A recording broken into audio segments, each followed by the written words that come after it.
मैं डॉक्टर भामा अग्रवाल राजीव गांधी राजकीय महिला महाविद्यालय भिवानी की ओर से हिंदी की इस कक्षा में आप सबका स्वागत करती हूँ, अभिनंदन करती हूँ। प्यारे बच्चों, आइए आज हम अपनी पाठ्य पुस्तक आधुनिक हिंदी कविता में संकलित राष्ट्र कवि मैथिली शरण गुप्त द्वारा रचित जयद्रथ वध नामक कविता का अध्ययन करते हैं। इस अध्ययन से पूर्व मैं आपको इसकी पूर्व कथा से जोड़ना चाहती हूँ। यह कहानी महाकाव्य महाभारत के एक अत्यंत प्रमुख प्रसंग से जुड़ी हुई है। आपको ध्यान है, कुरुक्षेत्र के मैदान में महाभारत का भीषण संग्राम हुआ, जिसमें एक पक्ष कौरव और दूसरा पक्ष पांडव थे। कौरव संख्या में बहुत अधिक थे, लेकिन धर्म, नीति, न्याय, सत्य आदि गुणों से रहित थे। दूसरी तरफ पांडव, जिनकी सेना की संख्या तो कम थी, लेकिन उनके पास जो सबसे बड़ी शक्ति थी वो साक्षात पार ब्रह्म परमेश्वर श्री कृष्ण थे, और साथ में था न्याय, धर्म, नीति, सत्य आदि। तो इतना सब होने के कारण इस महाभारत के युद्ध का परिणाम क्या हुआ, आप उस विषय में बहुत अच्छे से जानते हैं। पांडव 5 भाई थे और पांचों भाई अपने अपने विशेष गुणों के कारण पहचाने जाते थे। अर्जुन जहाँ श्रेष्ठ धनुधर था, वहीं वह इन 5 पांडवों में अकेला चक्रव्यूह वेधना जानता था।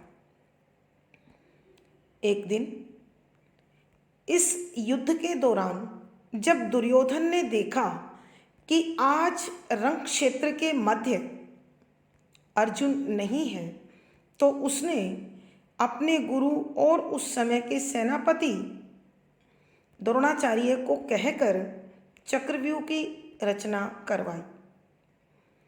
वह इस बात के लिए पूर्णतया आश्वस्त था। उसे इस बात का पूरा विश्वास था कि आज अर्जुन युद्धभूमि में नहीं है, वह दूसरी तरफ अन्य शत्रुओं से युद्ध करने में व्यस्त है और इधर वो नहीं आ सकेगा, तो आज के चक्रव्यूह में फंसकर सारे पांडव नष्ट हो जाएंगे और यह युद्ध मेरे पक्ष में खत्म हो जाएगा। व्यूह की रचना की गई, लेकिन जैसा कि दुर्योधन का निश्चय था या विश्वास था, उसमें उसे कामयाबी प्राप्त नहीं हुई, क्योंकि अर्जुन के पुत्र अभिमन्यु ने अपनी माता की कोख में रहते हुए ही चक्रव्यूह वेधना सीख लिया था, लेकिन वह उसे पूरी तरह से नहीं जानता था।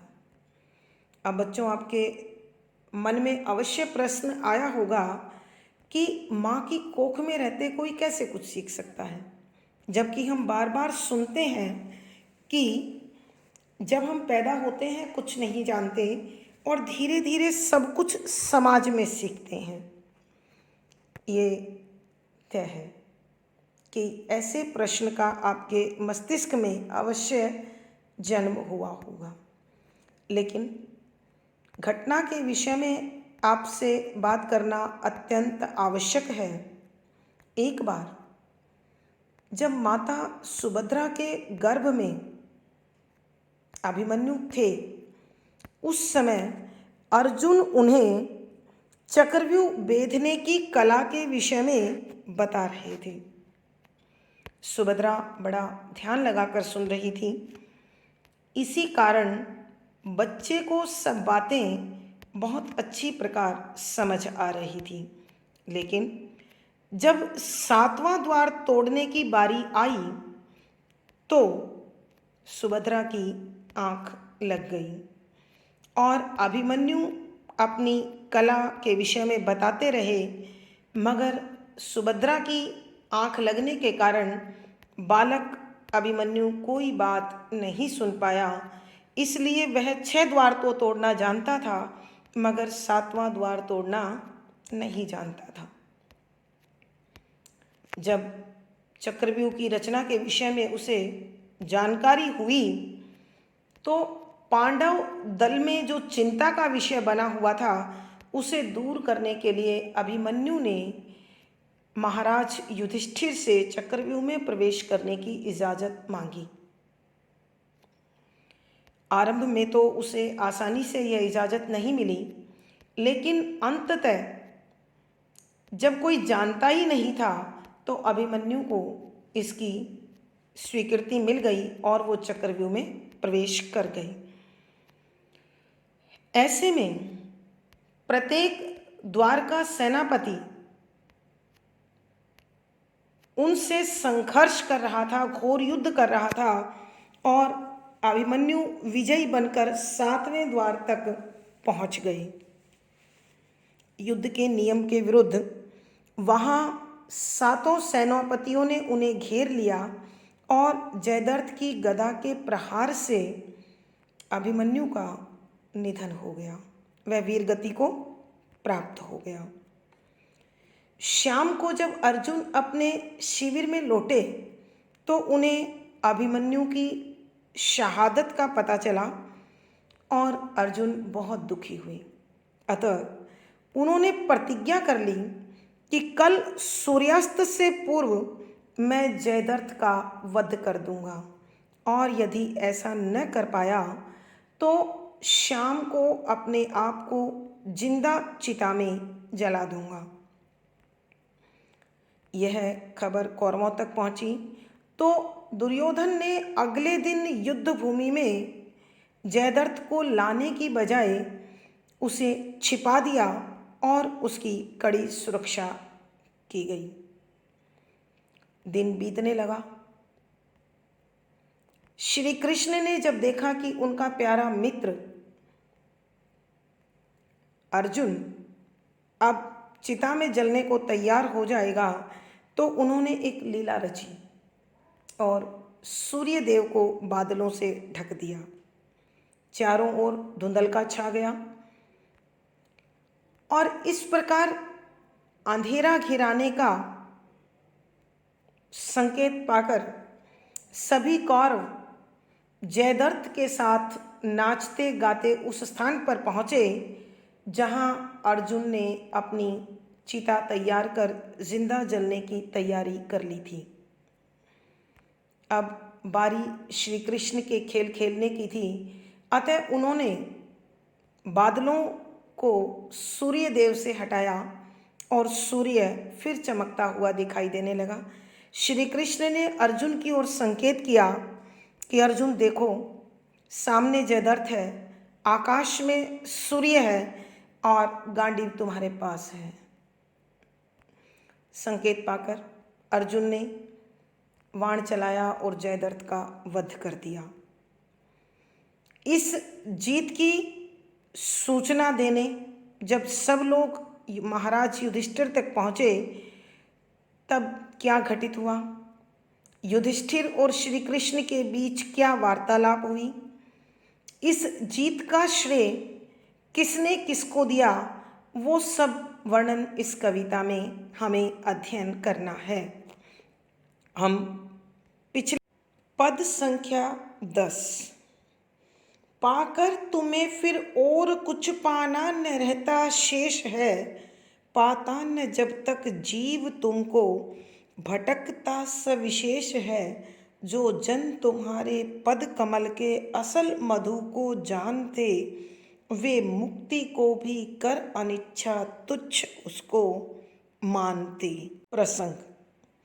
प्रस्तुत पद हमारी हिंदी की पाठ्य पुस्तक आधुनिक हिंदी कविता में संकलित मैथिली क्षण गुप्त द्वारा रचित जयद्रथ वध नामक कविता से लिया गया है।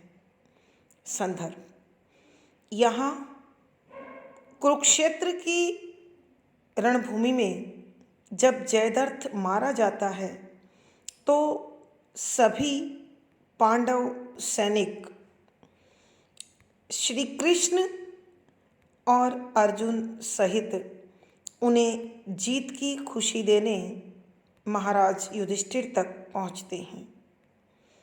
जब श्री कृष्ण इस जीत को युधिष्ठिर के अच्छे कर्मों सद्कर्मों का परिणाम बताकर उन्हें बधाई देते हैं, तब युधिष्ठिर बड़े भाव विभोर होकर श्री कृष्ण की भक्ति में डूबकर उन्हें जो कहते हैं, इस पद में उसका उल्लेख है। देखिए सरलार्थ। सबसे पहले शब्दों के अर्थ।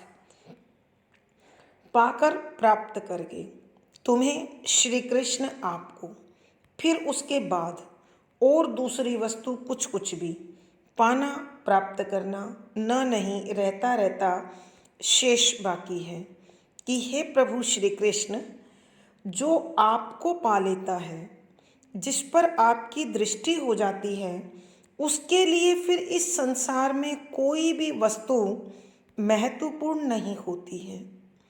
वो उसे पाना या उसे पाने की इच्छा मात्र से भी दूर रहता है।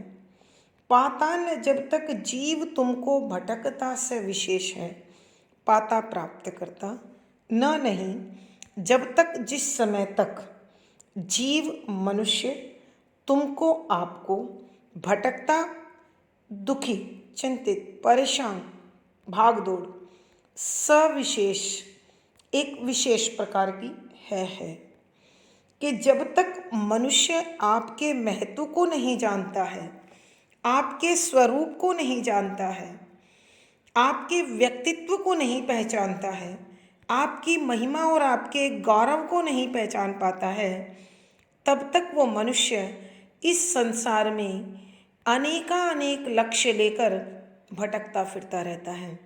कभी धन की चाह में, कभी परिवार के मोह में, कभी आधि व्याधि उपाधि में यानी विभिन्न प्रकार के रोगों में, और कभी सामाजिक प्रतिष्ठा की इच्छा में। लेकिन जिस दिन मनुष्य आपको पा लेता है, फिर वो इस संसार के सभी जद्दोजहद, कशमकश, असमंजस, उलझन, परेशानी सबको जीत लेता है। फिर उसके लिए ये संसार तुच्छ रह जाता है। वह केवल इन सांसारिक कार्यों के समापन को, पूर्णता को अपनी देह समर्पित करता है, लेकिन मन और आत्मा से आपको स्मरण करता रहता है, भजन करता रहता है। जो जन तुम्हारे पद कमल के, कि जो जन मनुष्य तुम्हारे आपके पद पाँव कमल कमल जैसे के असल वास्तविक मधु शहद को जानते जानते हैं। विशेष तौर से ध्यान देने की आवश्यकता है बच्चों। यहाँ असल मधु, इसका मतलब ये नहीं है कि मधुमक्खी से उत्पन्न असली शहद। असल यहाँ है वास्तविक मधु, शहद न होकर आनंद है। किस चीज़ का वास्तविक आनंद? भक्ति का, ईश्वर के स्मरण का। तो कहते हैं जो मनुष्य आपके पद कमलों में, आपके चरणों में ध्यान लगाकर भक्ति के असली आनंद को, सुख को भोग लेते हैं। साहित्य में बच्चों आपने अनहद आनंद को सुना होगा, अनहद नाद, यानी जब मनुष्य भक्ति में डूब जाता है तो वो अपने अंदर ही डूबता जाता है, बाहर क्या हो रहा है उसे आभास नहीं होता है। वे मुक्ति को भी कर अनिच्छा। वे लोग मुक्ति, मोक्ष, किस चीज से मुक्ति? देखो, शास्त्रों में कहा गया है इस शरीर से मुक्ति, जीवात्मा की शरीर से मुक्ति, परमात्मा की प्राप्ति।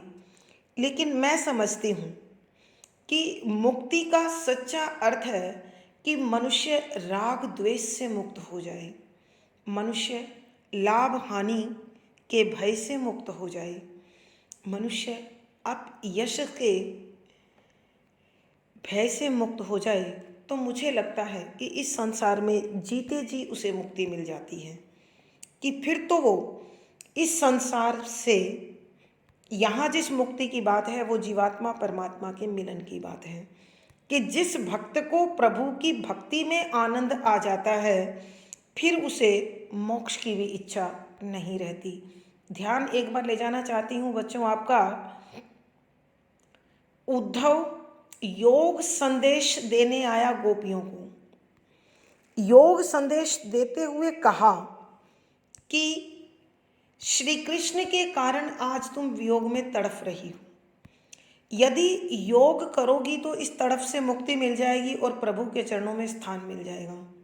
लेकिन आप बहुत अच्छे से जानते हैं गोपियों ने श्री कृष्ण के प्रेम और भक्ति के सामने मोक्ष को ठुकरा दिया। तो यहाँ भी वैसा ही भाव है, तुच्छ उसको मानते, तुच्छ माने छोटा, कि जो व्यक्ति आपकी कृपा को प्राप्त कर लेता है, आपकी भक्ति को प्राप्त कर लेता है, उसके लिए तो फिर इस संसार से मोक्ष लेना भी प्रिय उसे नहीं होता है। एक बार फिर पूरे पद की व्याख्या कर रही हूँ, साथियों ध्यान दें कि हे प्रभु श्री कृष्ण, इस संसार में जो भी भक्त आपको प्राप्त कर लेता है उसके लिए फिर संसार में कोई अन्य वस्तु प्रिय नहीं होती है, महत्वपूर्ण नहीं होती है। जब तक मनुष्य आपको नहीं पाता है केवल तब तक ही वो इस संसार में समय समय पर अवस्था के अनुसार भिन्न भिन्न लक्ष्यों को निर्धारित करता है और इस आपाधापी भरी युग में दौड़ता रहता है, मगर उसे कहीं भी संतोष नहीं मिलता है। फिर कवि कहते हैं, युधिष्ठिर कहने लगे कि जो मनुष्य आपके चरणों के रस का आनंद कर लेता है, अर्थात जिसका ध्यान आपके चरणों में लग जाता है और आपके भक्ति के असली आनंद को जान जाता है, फिर तो वो इस संसार से मुक्ति भी नहीं चाहता है, अर्थात फिर उसे मोक्ष भी प्रिय नहीं होता और उसके सामने सिवाय भक्ति के कुछ और इष्ट नहीं होता है, कुछ और प्रिय नहीं होता है। कवि के कहने का भाव यह है कि जिसे ईश्वर मिल जाएं, श्री कृष्ण मिल जाएं, फिर उसे संसार की कोई वस्तु अपने आकर्षण में नहीं बांध सकती है। विशेष यहाँ श्री कृष्ण के प्रति युधिष्ठिर के भावों का बड़ा भावपूर्ण चित्रण किया गया है। शुद्ध साहित्यिक खड़ी बोली का प्रयोग है, लक्षणा शब्द शक्ति है, तुकांत छंद है, गेय शैली है और बच्चों शांत अथवा भक्ति रस है, प्रसाद गुण है। अलंकार देखें एक बार आप, पद कमल, रूपक, अनुप्रास, मुक्ति को भी कर अनिच्छा, तुच्छ उसको मानते। तो यहाँ प्यारे बच्चों उपमा भी है, इस पद में अनुप्रास है, प्रश्न है, रूपक है, उपमा, स्वभावोक्ति आदि अलंकारों का सुंदर सटीक प्रयोग हुआ है। पद संख्या 11। हे सच्चिदानंद प्रभु, तुम नित्य सर्व सशक्त हो, अनुपम अगोचर शुभ प्रात पर ईश्वर अव्यक्त हो, तुम ध्येय गे अजय हो, निज भक्त पर अनुरक्त हो, तुम भय विमोचन पद्य लोचन पुण्य पद्मासक्त हो। प्रसंग पूर्ववत संदर्भ के अंतर्गत युधिष्ठिर अत्यंत भावुक होकर श्री कृष्ण के विविध रूपों का वर्णन बड़ा ही भावपूर्ण शब्दावली में कर रहे हैं और श्री कृष्ण के उसी विशिष्ट रूप का वर्णन करते हुए कहते हैं कि हे सच्चिदानंद प्रभु, हे अरे सच्चिदानंद बोलते हैं। सत आप लोगों ने सुन रखा है, सत रजस तमस, तो सत श्रेष्ठ, चित्त माने मन, आनंद माने खुशी। इन तीनों शब्दों को मिलाकर ये शब्द बना है सच्चिदानंद, कि मन को सत्व से जो आनंद देने वाला है आप वो प्रभु हैं। तुम नित्य सर्व सशक्त हो, कि हे प्रभु आप हमेशा रहने वाले हैं, सर्व सब कुछ, सशक्त शक्तिशाली, कि हे प्रभु आप मन को सच्ची खुशी देने वाले हैं, आप हमेशा रहने वाले हैं, आप इस संसार में सब कार्यों को संपन्न करने की शक्ति रखते हैं। अनुपम, आपकी कोई उपमा नहीं है। अगोचर, गोचर माने होता है दिखाई देना, अगोचर जो दिखाई ना दे अर्थात अदृश्य। शुभ माने कल्याण करने वाला, प्रात पर यानी पर से भी ऊपर, कहने का अभिप्राय पार ब्रह्म परमेश्वर विष्णु भगवान परमात्मा। ईश्वर, सभी देवताओं में श्रेष्ठ, ईश माने भगवान, वर माने श्रेष्ठ, अव्यक्त, जिसे शब्दों में बताया नहीं जा सकता, कि हे प्रभु आपकी इस संसार में कोई उपमा नहीं है। आप इन स्थूल आँखों से, इन सांसारिक आँखों से आप देखे नहीं जा सकते, अर्थात भक्त आपको अंतर्मन की आँखों से जब चाहे, जहाँ चाहे, जिस रूप में चाहे देख सकता है। आप इस पृथ्वी का कल्याण करने वाले हैं। हे प्रभु आप परमपिता परमात्मा हैं, विष्णु रूप हैं, आप सभी देवताओं में श्रेष्ठ हैं और आपका वर्णन करना किसी भी जीव की शक्ति से बाहर है, अर्थात कोई व्यक्ति आपका पूर्ण रूप से वर्णन नहीं कर सकता। वो कितना भी कहेगा उसका ज्ञान अधूरा ही रहेगा। तुम थे कि इस संसार के सभी लक्ष्यों का कारण तुम हो, कि कोई भी लक्ष्य मनुष्य निर्धारित करे वो लक्ष्य आप पर जाकर समाप्त होता है। गे अर्थात जिसे गाया जाए, तो यहाँ गे है जिसे जाना जाए, जिसे गाया जाए, कि भजनों में आपके स्वरूप को पहचान कर आपको गाया जाता है। अजय, आपको जीता नहीं जा सकता बल्कि आपने संसार को जीत लिया है। निज भक्त पर अनुरक्त हो, कि इतने शक्तिशाली, इतने ताकतवर होकर भी आप अपने भक्त से प्यार करते हैं, अपने भक्त पर कृपा करते हैं। तुम भय विमोचन, कि तुम भय का नाश करने वाले हो, और भव संसार, विमोचन माने नाश करने वाले या कल्याण करने वाले, कि हे प्रभु आप भय का नाश करके इस संसार का कल्याण करते हो। पद्य लोचन, पद्य माने कविता होती है लेकिन यहाँ है भजन। बच्चों मुझे यहाँ पद्य लोचन की जगह पद्म लोचन समझ में आ रहा है। पद्म माने होता है कमल, लोचन माने होती हैं आँखें, कि आपकी आँखें कमल के समान कोमल और सुंदर हैं। पुण्य, आप ही धर्म है, कर्म है। पद्मासक्त हो, कि आप कमल के समान हैं और कमल पर ही मोहित हैं और आप समाधि लीन रहते हैं। तो एक बार फिर कर रही हूँ बच्चों, कि युधिष्ठिर श्री कृष्ण के स्वरूप का वर्णन करते हुए कहते हैं कि हे स्वामी आप मन को सच्चा सुख, सद्गुणों का आनंद देने वाले हैं, आप इस सृष्टि पर हमेशा रहने वाले हैं, आप सर्वसमर्थ हैं और सब कार्यों को संपन्न करने की ताकत रखते हैं। आपकी इस संसार में कोई उपमा नहीं है। सांसारिक आँखों से आपको देखना और पहचानना संभव नहीं है। आप परम कल्याणकारी हैं। आप साक्षात परमात्मा हैं, आप सभी देवताओं में श्रेष्ठ हैं और आप शब्दों की सीमा से परे हैं, अर्थात कोई भी व्यक्ति आपको शब्दों में नहीं बता सकता। तुम थे कि आप प्रत्येक कार्य का लक्ष्य हो, आप जानने योग्य हैं, आप भजनों में गाए जाने योग्य हैं, आपको जीतना असंभव है और आप अपने भक्तों पर हमेशा प्रेम रखते हैं, कृपा रखते हैं। तुम इस संसार के लोगों के भय का नाश करके संसार में उनका कल्याण करते हो। आप कमल के समान सुंदर आँखों वाले हो, आप शुभ फलदायी हैं और आप जैसी आपकी इस संसार में पहचान है, आप उसी पहचान पर आसक्त होते हैं।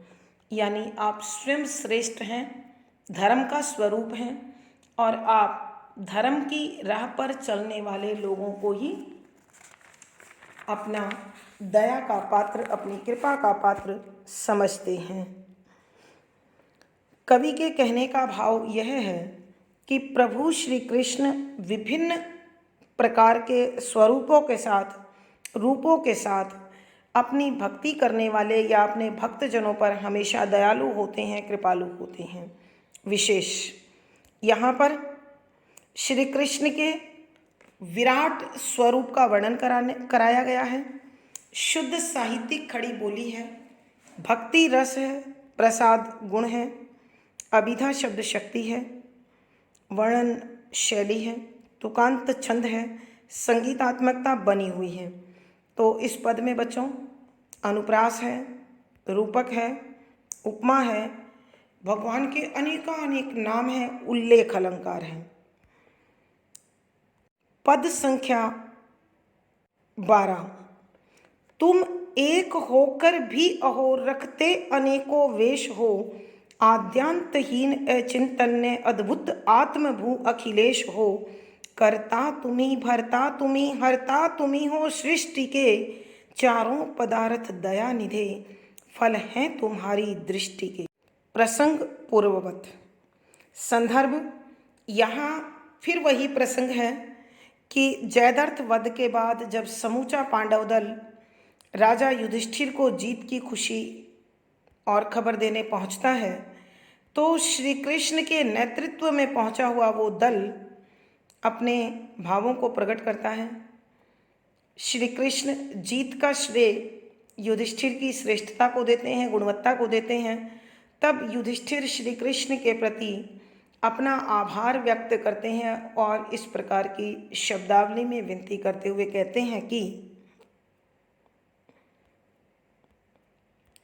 तुम एक होकर भी अहो, कि प्रभु आप एक दिखाई देते हैं, रखते अनेकों वेश हैं, कि आपके बहुत सारे वेश हैं, यानी ब्रह्मा, विष्णु, महेश, साधु, सन्यासी, भक्त के साथ साथ इस सृष्टि में जीवों के जितने भी आकार प्रकार हैं, उन सब में आप समाये हुए हो।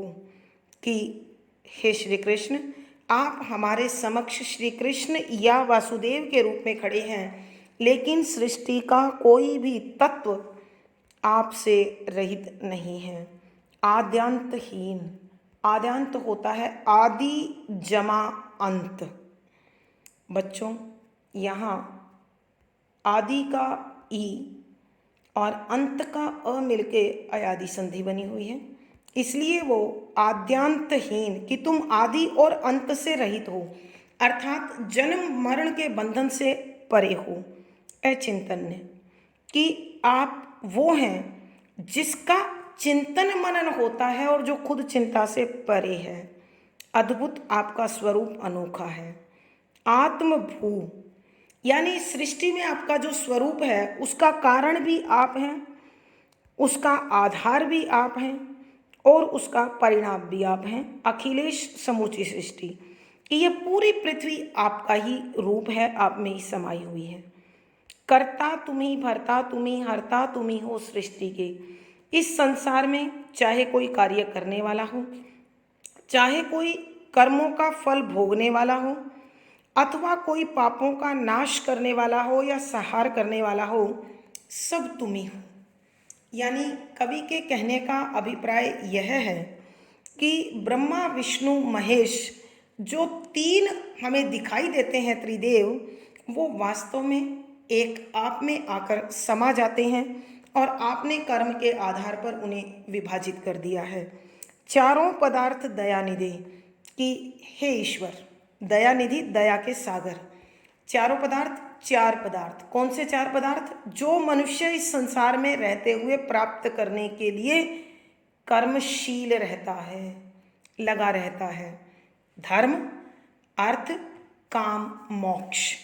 कि हे प्रभु, इस संसार में जिन चार लक्ष्यों के लिए मनुष्य दौड़ता है, वो महज आपकी एक कृपा दृष्टि पड़ते ही मनुष्य को प्राप्त हो जाते हैं।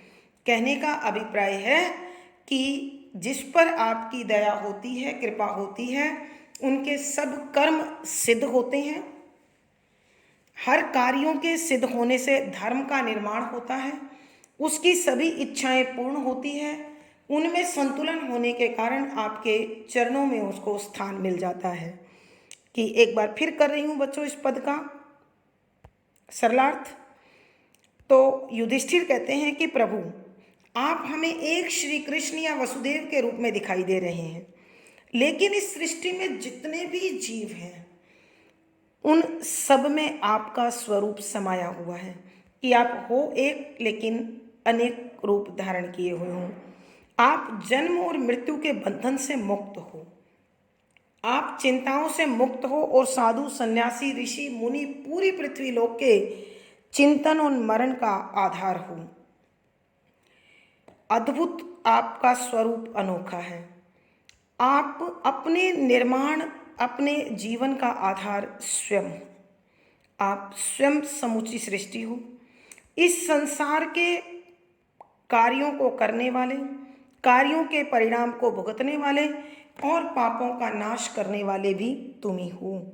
हे दया के सागर श्री कृष्ण, इस संसार में मनुष्य जिन चार लक्ष्यों की प्राप्ति के लिए भागता रहता है, आपकी कृपा दृष्टि होते ही उस मनुष्य को वो सभी लक्ष्य प्राप्त हो जाते हैं। अर्थात आपकी कृपा दृष्टि से मनुष्य को सर्व संतोष प्राप्त हो जाता है। कवि के कहने का भाव यह है कि श्री कृष्ण जिस पर दया करें, फिर उसे कुछ और चाह बाकी नहीं रहती है।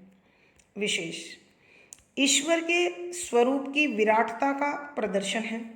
शुद्ध साहित्यिक खड़ी बोली है, भक्ति रस है, प्रसाद गुण है, अभिधा शब्द शक्ति है, तुकांत छंद है, गेय शैली है, वर्णात्मक स्वरूप वर्णन किया गया है। अनुप्रास देखें बच्चों, संबोधन है तुम, एक में अनेक वक्रोक्ति अलंकार है, ईश्वर के अनेक नाम हैं, गुण हैं, उल्लेख अलंकार है, आद्यांतहीन पदमैत्री अलंकार है। इस पद में अनुप्रास है, पदमैत्री, संबोधन, वक्रोक्ति आदि अलंकारों की सुंदर छटा है। आज की कक्षा में बच्चों बस इतना ही। अगली कक्षा में फिर मुलाकात होगी। आशा है यह विषय आपको बहुत पसंद आया होगा और अच्छे से समझ भी आया होगा। तो मुझे कमेंट बॉक्स में लिखकर बताएं। वीडियो को लाइक करें, शेयर करें और चैनल सब्सक्राइब करें। धन्यवाद बच्चों। आपका दिन और जीवन मंगलमय हो, शुभ हो। इसी शुभकामना के साथ आपका धन्यवाद, आभार।